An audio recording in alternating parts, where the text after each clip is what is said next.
Assalamu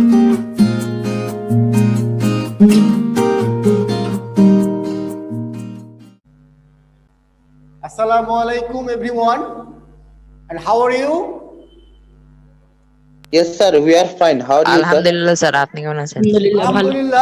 Alhamdulillah, I am also fine. So this is Mr. Selim Reza, 60 Secondary School and College, Rajshahi, your English teacher.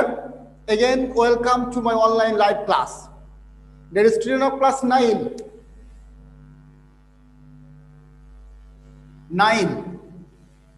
Today we will discuss with you about lesson 4, unit 1, lesson 4, page number 11. Dear student, we know you have no books, okay, and that's why I have written some new words in this passage. আমরা আজকে যে প্যাসেজটা পড়বো, এই প্যাসেজে যে নতুন নতুন শব্দগুলো রয়েছে, এই শব্দগুলো আমরা অলরেডি তোমাকে লিখে দিয়েছি। আমরা এই শব্দগুলো নিয়ে আলোচনা করব এবং এই প্যাসেজটা আলোচনা করব। গত ক্লাসে আমরা রেসপন্সিবিলিটি নিয়ে আলোচনা করেছিলাম, তোমাদের মনে আছে সবার? জি স্যার। জি ইয়েস স্যার। রেসপন্সিবিলিটি নিয়ে আলোচনা করেছিলাম। আচ্ছা, এবার আমরা সেটার একটা এই রেসপন্সিবিলিটির যে বাকি অংশটুকু আছে সেটা আমরা আলোচনা করব। আচ্ছা, তার আগে একটু আলোচনা করতে চাই। আগের ক্লাসে আমরা একটু যদি বলি যে আমরা বলেছিলাম আগের ক্লাসে, বলো তো স্বাধীন বলো, যে গত যে ক্লাসটা করেছিলাম ওই ক্লাসে একটা ঘটনা ঘটেছিল, সেই ঘটনাটা একটু বলো তো সংক্ষেপে। স্যার, রনির মা তাকে লবণ এবং মরিচ কিনতে পাঠায় মার্কেটে। যখন রনি যায় তখন সে দেখতে পায় একটা গরিব পথিক একজন বালককে ধরে রয়েছে এবং সে বালকটি হলো তার বন্ধু তানিম। সে তানিমকে হাসপাতালে নিয়ে যায় এবং হাসপাতালে যাওয়ার সময় একটি রিক্সা ভাড়া করে এবং সে যে তার মা তাকে যে টাকাটা দিয়েছিল সে তার রিক্সাওয়ালাকে দিয়ে দিয়েছে ভাড়া হিসেবে। সেখানে যে সে তার পিতা মাতাকে ফোন করে এবং রনি তখন বাসায় ফিরে আসে লবণ এবং মরিচ নিয়ে আসা ছাড়াই। সুন্দর, খুবই সুন্দর হয়েছে গল্পটা। আমরা সংক্ষেপে বললাম যে রনি একজন ছাত্র, তার মা তাকে পাঠায় হচ্ছে মরিচ এবং কি কিনতে, লবণ কিনতে। কিন্তু এই গল্পটা আমরা জানতাম, সবাই তো জানি গল্পটা, নাকি জানি না সবাই? সবাই গল্পটা জানি কিনা? জি। ওকে, আচ্ছা, এখন আমরা গত ক্লাসের যে গল্পটা পড়েছিলাম, এই গল্পে এবার আমি প্রশ্ন করব, Nafis Iqbal, can you hear me? Yes sir. Okay, Nafis বলো যে in this passage, throughout the passage, is Roni responsible person or not? Throughout the passage, I learned that Ronnie is a responsible person because helping his friend is more important than হ্যাঁ, রনি একজন দায়িত্ববান ছেলে। ওকে, এবার আমি যেতে চাই মেঘার কাছে। Megha, can you hear me?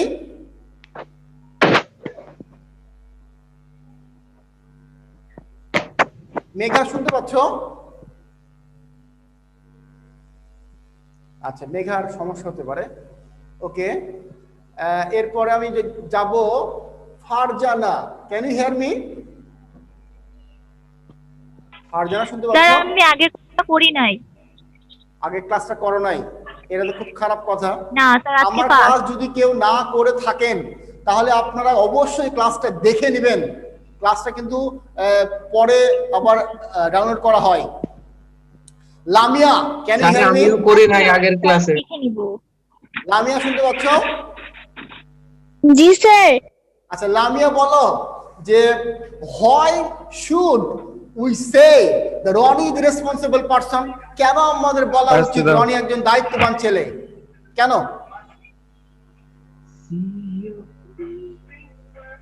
What is the reason behind to be a responsible person of Ronnie? Ronnie helped his classmate. Okay, carry on, carry on. Okay. আর কি উত্তর দিতে পারো? Zerin, Zerin, Zarin, sorry, 237 roll. জারিন শুনতে পাচ্ছ? Oh, sorry. Jui, 25 roll. Can you hear me?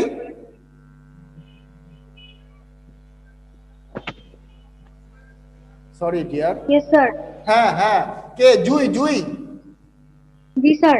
আচ্ছা, জুই বলো তো যে রনিকে আমরা কেন রেসপন্সিবল পারসন বলছি? কেন? Why we should say Ronnie the responsible person? What is the reason behind it? কারণ স্যার রনিকে তার মা বলেছিল যে তার পারবো না, আমি গত ক্লাস সৌরভের কোন থেকে কথা আসতেছে? তার পারবো না, আমি গত ক্লাসটা করিনি। আচ্ছা, ঠিক আছে, আমরা উত্তরটা নিচ্ছি because Rony has done a huge work and Ronnie helped his friend to admit hospital. In this way, he successfully fulfilled his responsibility as a man or as a citizen. হিমেলের ওখান থেকে শব্দ আসতেছে। আচ্ছা, তো এবার আমরা বাকি অংশটুকু পড়বো। এই গল্পের যে বাকি অংশটুকু ছিল সেটা আমরা পড়বো। তার আগে একটু আমরা এই দেখো, এখানে লেখা আছে কি বলতো? ফান্ডামেন্টাল। তোমরা কি জানো ফান্ডামেন্টাল মানে কি?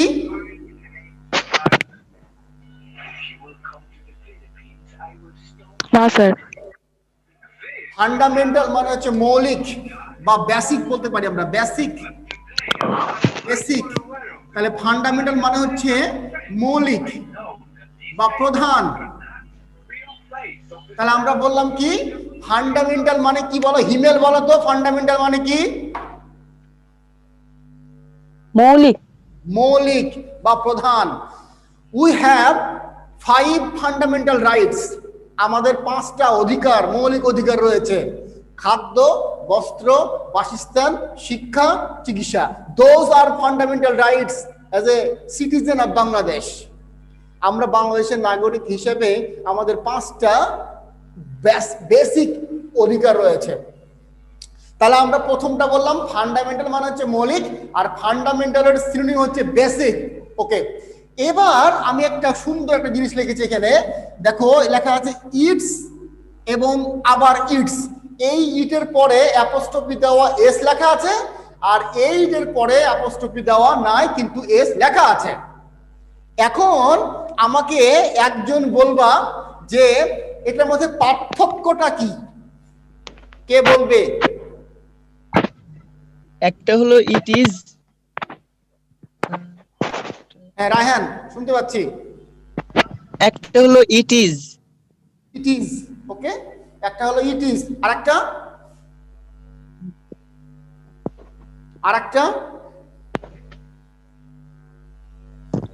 আরেকটাতে সেই ক্ষেত্রে ইটস দ্বারা তার অধিকার অর্থে বোঝানো হয় এখানে।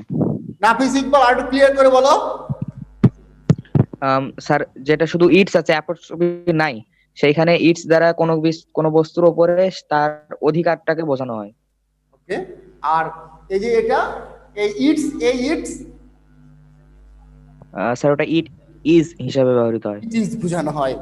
ওকে, প্রথমটা ঠিক হয়েছে, নাফিসের প্রথমটা ঠিক হয়েছে, রায়হানের প্রথমটা ঠিক হয়েছে, বাট এটা এই যে ইটস, আই টি এস, এই ইটস, এটাকে বলা হয় পজিটিভ ফর্ম।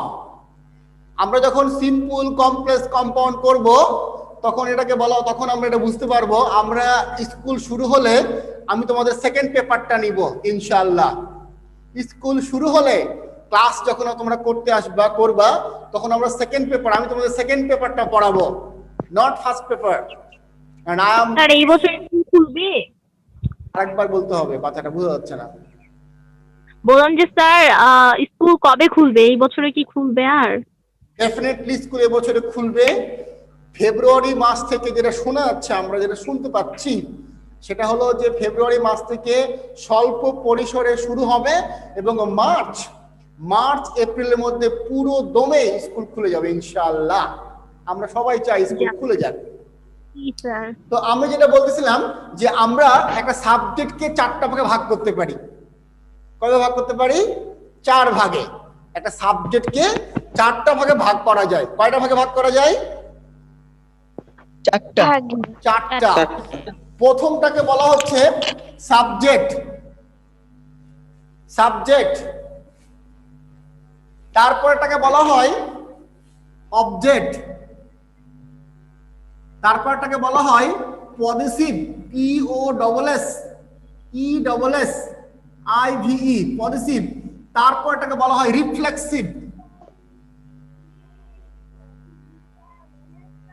রিফ্লেক্সিভ। একটা subjective form, objective form, positive form, reflexive form. তাহলে আমি যদি এখানে ইট লিখি, ইটটা আমার সাবজেক্ট। আবার যদি এখানে আমি ইট লিখি, ইটটা হচ্ছে আমার অবজেক্ট। এবার যদি এখানে আমি ITS লিখি, ইটস হলো আমার পজিটিভ ফর্ম। আর এখানে যদি আমি লিখি ইট সেলফ, এটা হলো রিফ্লেক্সিভ ফর্ম। ক্লিয়ার সবাই? Ji sir. Yes.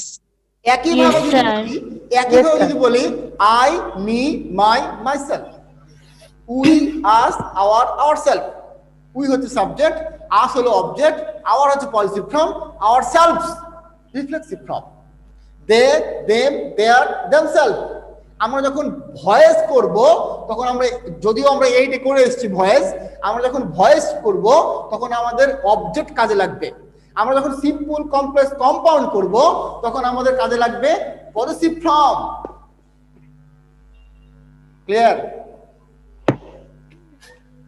Yes, sir. Yes, sir. ধন্যবাদ। Yes, sir. এরপরে আমরা তাহলে ইটস এর কথা আমরা বললাম, তাহলে আমরা ইটস কে পেলাম। ওকে, এরপর এক্সপ্রেশন মানে হচ্ছে to express my attitude, to express my feeling, to express my emotion. আমার আবেগ আমি কিভাবে প্রকাশ করছি, আমার দুঃখ আমি কিভাবে প্রকাশ করছি, আমার ক্লাসে এসে আমার এক্সপ্রেশনটা কেমন, এটাকে বলা হয় প্রকাশ ভঙ্গি। যদি বাংলা বলতে চাই আমি, তাহলে এটাকে বলা হচ্ছে প্রকাশ ভঙ্গি। তাহলে এক্সপ্রেশন মানে হচ্ছে অ্যাটিটিউড। বুঝা গেল? Yes, sir. Okay. Ji sir. Yes, sir. Rights, খুব সুন্দর একটা কথা। আমি রাইটস লিখবো RIGHT, রাইট, আর RIGHTS, রাইটস।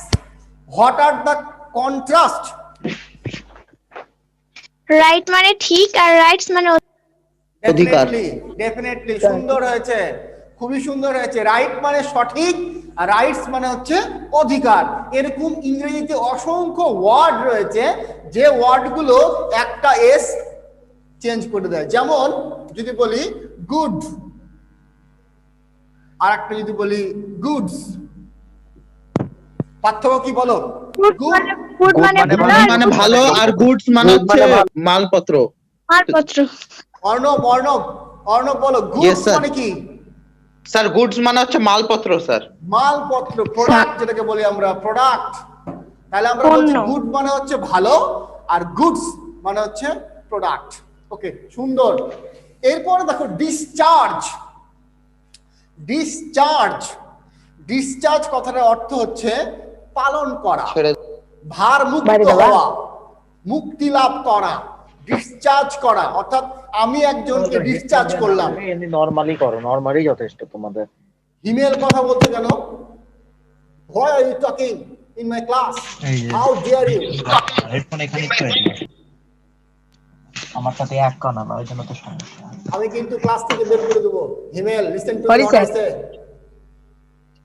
হিমেল শুনতে পাচ্ছ? Yes. Why are you talking in my class? Sorry, sir. Don't say sorry again. Sorry is not acceptable. I don't like this.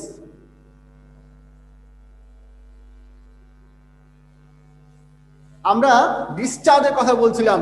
Discharge মানে হচ্ছে কোনো কিছু পালন করা, কাউকে ভারমুক্ত করা, কাউকে মুক্তি করা, that is called discharge. Effectively, সক্রিয়, কার্যকরী হ্যাঁ। অথই কি বলছো বলো? কার্যকরীভাবে বা সাফল্যের সঙ্গে। হ্যাঁ, ঠিক আছে। তাহলে আমরা ইফেক্টিভলি মানে বললাম কার্যকর ভাবে, এটা একটা অ্যাডভার্ব, কার্যকর ভাবে। ইনক্লুডিং, ইনক্লুডিং মানে কি বলো?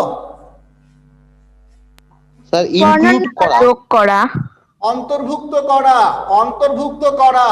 এবার আমি সবগুলো মিশাই দিলাম, শুধু রাখবো ইনক্লুডিং। আচ্ছা, এখন এই ইনক্লুডিং নিয়ে একটা কাজ আছে আমাদের। আমাদের ইনক্লুডিং নিয়ে একটা কাজ আছে। এই ইনক্লুডিংটা বলো কোন পার্টস অফ স্পিচ? ইনক্লুডিং কোন পার্টস অফ স্পিচ? কে বলবে? এনিওয়ান? অ্যাডভার্ব। অ্যাডভার্ব, একজন বলেছে, হিমেল বলেছে অ্যাডভার্ব। আর কেউ? প্রিপোজিশন। লামিয়া স্যার, বলেছে adjective। preposition। Sir verb. Verb বলেছে একজন। Sir adjective. অ্যাডজেক্টিভ। আর okay, I want to say this answer. This is noun. This is absolutely noun. কি করে নাউন হলো এটা? ধরো, আচ্ছা এটা কি বলতো, ডুটা কি বলতো? Sir verb. নিঃসন্দেহে ভার্ব। ডুটা নিঃসন্দেহে ভার্ব। আচ্ছা, যখন আমি সাথে আইএনজি যোগ করব তখন এটাকে আমরা বলছি জিরান্ড বা পার্টিসিপল বলছি। ডুইং বা including, this are the participle. যখন ইনক্লুডিং, যখন যখন কোন একটা ভার্ব যখন আইএনজি যোগ করবে তখন তাকে জিরান্ড বা পার্টিসিপল বলে। এই জিরান্ড বা পার্টিসিপল যখন কোন সেন্টেন্সের শুরুতে থাকবে ওটা হয়ে যাবে noun. Reading newspaper is my favourite habit. Reading newspaper is my favourite habit. তাহলে পত্রিকা পড়া আমার একটা খুব ভালো অভ্যাস। So this reading is a noun and this reading is a gerund. তাহলে ভার্ব প্লাস আইএনজি কি বললাম আমরা, বলো? জিরান্ড স্যার। gerund বললাম। এরপর আমি যদি বলি টু ডু, এটা কি বলো তো? To do, gerund. এটা কি gerund ভার্ব প্লাস আইএনজি করা আছে? নো স্যার, এটা ভার্ব স্যার। ভার্ব। কেউ বলছে, বলতে পারবে? আর কেউ? Infinitive sir. Definitely correct. Swadhin বলেছে infinitive, absolutely correct word. To plus verb present form কে ইনফিনিটিভ বলা হয়। তা আমরা বেশ কিছু ওয়ার্ডের সাথে আজকে পরিচিত হলাম। এখন আমরা এই যে আমরা যে ওয়ার্ডগুলো দেখলাম, এই ওয়ার্ডগুলো আমাদের বইয়ে রয়েছে। আমরা এখন চলে যাব আমাদের পড়াই। Responsibility is an obligation or a duty. দায়িত্ব বলতে একটা কর্তব্য বা কোনো বাধ্যবাধকতাকে বোঝায়। নট টু ডু সামথিং, কোনো কিছু না করাও দায়িত্বের মধ্যে পড়ে। কোনো কিছু করাও যেমন দায়িত্বের মধ্যে পড়ে, আবার কোনো কিছু না করাও দায়িত্বের মধ্যে পড়ে। তুমি স্কুলে এসছো, স্কুলে এসে তুমি লাইব্রেরিতে গেছো, লাইব্রেরিতে দেখে কেউ নাই, তুমি একটা বই নিয়ে চলে গেলা। Is it your responsibility? Is it your duty? বলো। No sir. No sir. Sir, তাহলে এই যে তুমি বই লাইব্রেরিতে বই নিচ্ছ না, লাইব্রেরি যেখানকার বই সেখানে রেখে দিচ্ছ পড়ে, এটা তোমার রেসপন্সিবিলিটি। তাহলে কোনো কিছু করা যেমন দায়িত্ব, আবার কোনো কিছু না করাও দায়িত্ব। ফর এক্সাম্পল, উদাহরণস্বরূপ, you have responsibility not to steal. দেখো লেখা আছে not to steal, not to steal. এই যে not to steal, this is infinitive, এটাকে বলা হয় ইনফিনিটিভ ফ্রেজ। তাহলে আমরা বলতেছি যে তোমার একটা কর্তব্য রয়েছে, not to steal book from public library or not to pile up your building materials on a footpath. ফুটপাতে যে মেটেরিয়ালস গুলো থাকে, ইট, বালু, তারপরে আরো অন্যান্য যে মেটেরিয়ালস গুলো রয়েছে, এই মেটেরিয়ালস গুলো কিন্তু তোমার নিয়ে যাওয়া, বাসায় নিয়ে যাওয়া তোমার দায়িত্বের মধ্যে পড়ে না। বরঞ্চ তুমি যদি নিয়ে যাও, তুমি দায়িত্ব ব্রেক করলা। তুমি যে ব্যাড সিটিজেন, তুমি যে গুড সিটিজেন না, তার তুমি একটা পরিচয় দিলা। This are your responsibility as a citizen. আর এগুলো থেকে বিরত থাকাই হচ্ছে তোমার জন্য একটা দায়িত্ব বা কর্তব্য এজ এ নাগরিক হিসেবে। But there are responsibility of the government, well, সরকারেরও আমাদের প্রতি কিছু দায়িত্ব কর্তব্য রয়েছে, একইভাবে আমাদেরও সরকারের প্রতি কিছু দায়িত্ব কর্তব্য রয়েছে। সরকার যেমন আমাদেরকে এই যে বেসিক নিডসের কথা বললাম, বেসিক ফান্ডামেন্টালের কথা বললাম, এগুলো যেমন সরকার প্রোভাইড করছে, ঠিক আমাদেরকেও সরকারের জন্য কিছু দায়িত্ব কর্তব্য আমাদের রয়েছে। যেমন our government has the responsibility to provide for its citizen. আমাদের সরকারের দায়িত্ব রয়েছে তার জনগণকে প্রোভাইড করা, সরবরাহ করা the basic necessity of life, জীবনের প্রয়োজনীয় জিনিসগুলো। জীবনের প্রয়োজনীয় যে জিনিসগুলো রয়েছে, খাদ্য, বস্ত্র, বাসস্থান, শিক্ষা, চিকিৎসা। শিক্ষা একটা প্রয়োজনীয় জিনিস, চিকিৎসা একটা প্রয়োজনীয় জিনিস, বাসস্থান একটা প্রয়োজনীয় জিনিস। এগুলো সরবরাহ করার দায়িত্ব হচ্ছে সরকারের, ইনক্লুডিং বলা হচ্ছে food, clothing, shelter, education, medical care. Medical care আমরা বুঝতে পারছি, শিক্ষা বুঝতে পারছি, শেল্টার মানে আশ্রয়, যেটাকে বাসস্থান বলা হচ্ছে, ক্লোথিং অন্ন বস্ত্র কথা বলা হচ্ছে, আর ফুড মানে হচ্ছে অন্ন বা খাবার। তাহলে অন্ন, বস্ত্র, বাসস্থান, শিক্ষা, চিকিৎসা, this are 5 basic needs of human beings. এবার আমি যদি প্রশ্ন করি, নূপুর বলতো মানুষের, একজন নাগরিকের কয়টি অধিকার রয়েছে? 5টি মৌলিক অধিকার রয়েছে। 5টি। সেটা কি কি ইংলিশে?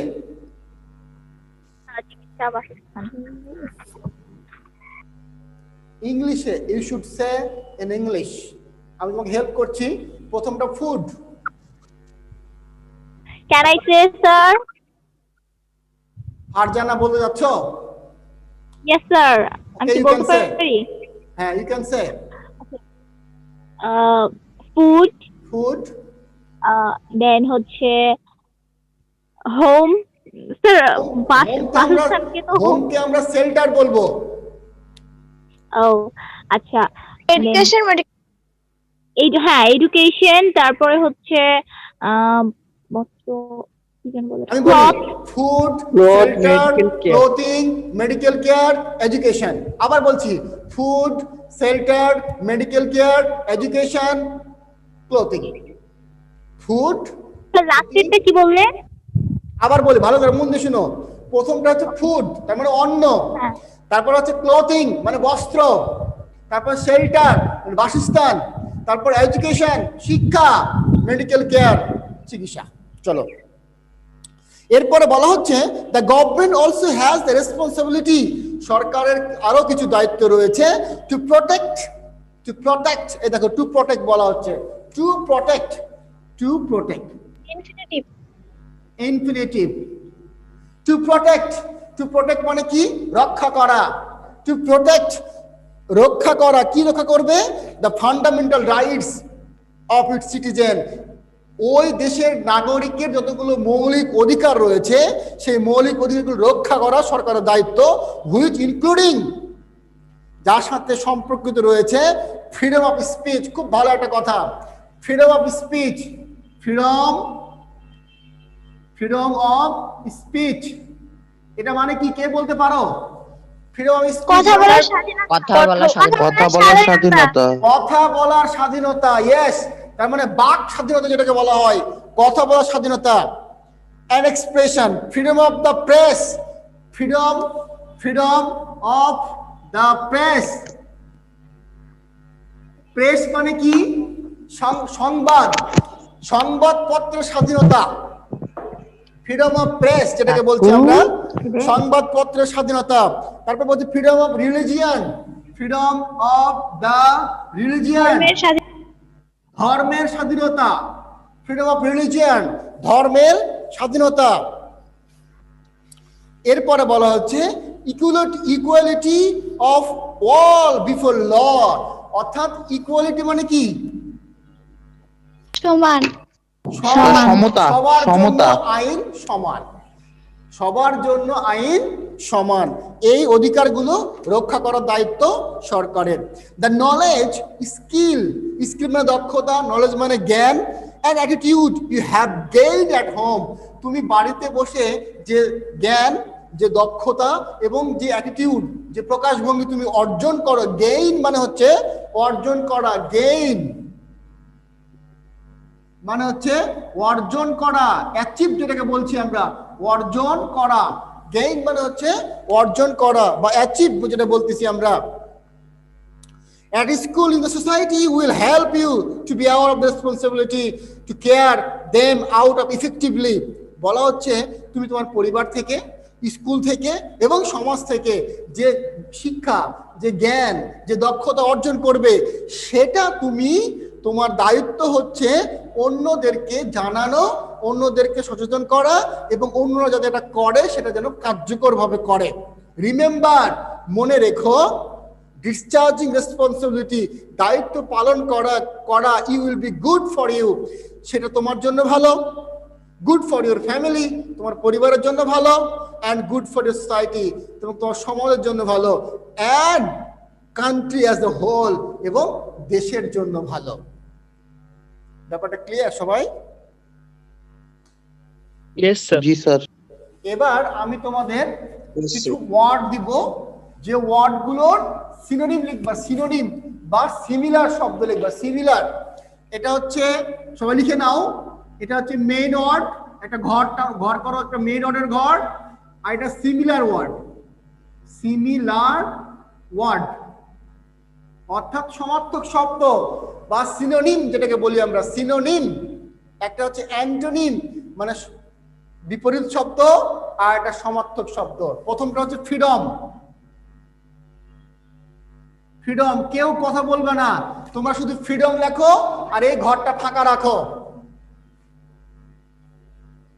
ফ্রিডমের পরে ডিউটি, আচ্ছা ফ্রিডম হলো, ডিউটি হলো, তারপরে হচ্ছে এডুকেশন,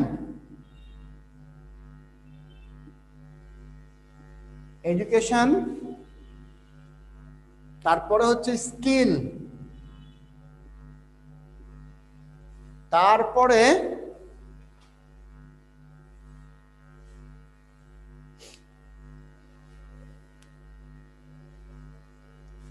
ইনক্লুডিং,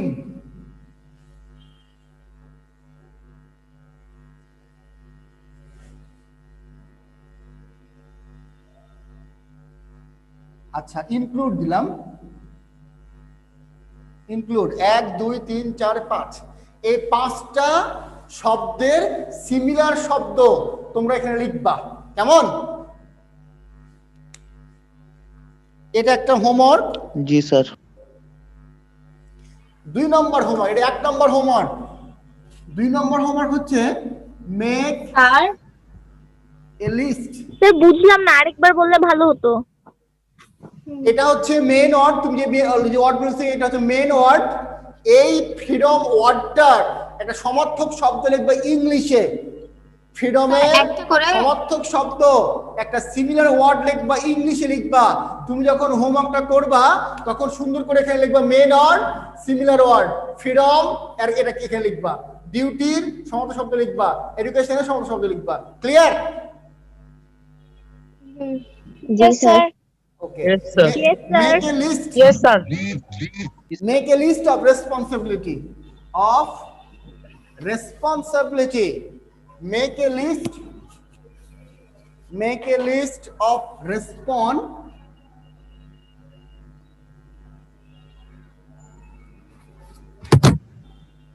responsibility. একটা লিস্ট তৈরি করতে বলছো, তোমাকে লিস্ট, একটা লিস্ট তৈরি করতে, তালিকা তৈরি করতে বলা হচ্ছে। Make a list of responsibility as a student. As a student, তুমি যে একজন ছাত্র, ছাত্র হিসেবে তোমার কি কি দায়িত্ব রয়েছে এই একটা লিস্ট তৈরি করো, লিস্টটা হবে not more than 5, not more than 5, 5টার বেশি না, নট মোর দ্যান 5, মিনিমাম 5টার বেশি লেখা দরকার নাই। তোমার একজন ছাত্র হিসেবে তোমার কি কি দায়িত্ব রয়েছে সে দায়িত্বের একটা লিস্ট তৈরি করবা, সেটা লিস্ট হতে হবে 5টা। ক্লিয়ার? জি স্যার। কারো কোনো প্রশ্ন আছে আজকের ক্লাসে? না। No sir. ওকে, আপনাদেরকে অসংখ্য ধন্যবাদ No, sir. আমার সাথে এতক্ষণ মানে আমার বকবকানি শোনার জন্য। আপনাদের অসংখ্য ধন্যবাদ। আপনারা Welcome, sir. আমার ক্লাসটা নিয়মিত করে, ইনশাআল্লাহ আপনাদের সাথে অনেক ভালো কিছু হবে আশা করছি। We have to learn. আর একটু শুনলে ভালো হতো। বলেন, আরেকবার বলেন নূপুর। না স্যার কিছু না। স্যার আমি বললাম একটু সরলে ভালো হতো। একটু সরে যাবো, হ্যাঁ আমি সরেই যাব, আমি কিছুক্ষণ পর চলেই যাব, অসুবিধা নাই, আমার সময় শেষের পথে। আমি আবার বলছি, 1 নম্বর হোমওয়ার্ক হচ্ছে মেইন ওয়ার্ড এবং সিমিলার ওয়ার্ড লিখতে বলেছিলাম। এখানে ফ্রিডম লেখা আছে, বিউটি লেখা আছে, এডুকেশন, স্কিল এবং ইনক্লুড, এই 5টা ওয়ার্ডের সিমিলার বা সিনোনিম লিখতে বলেছিলাম।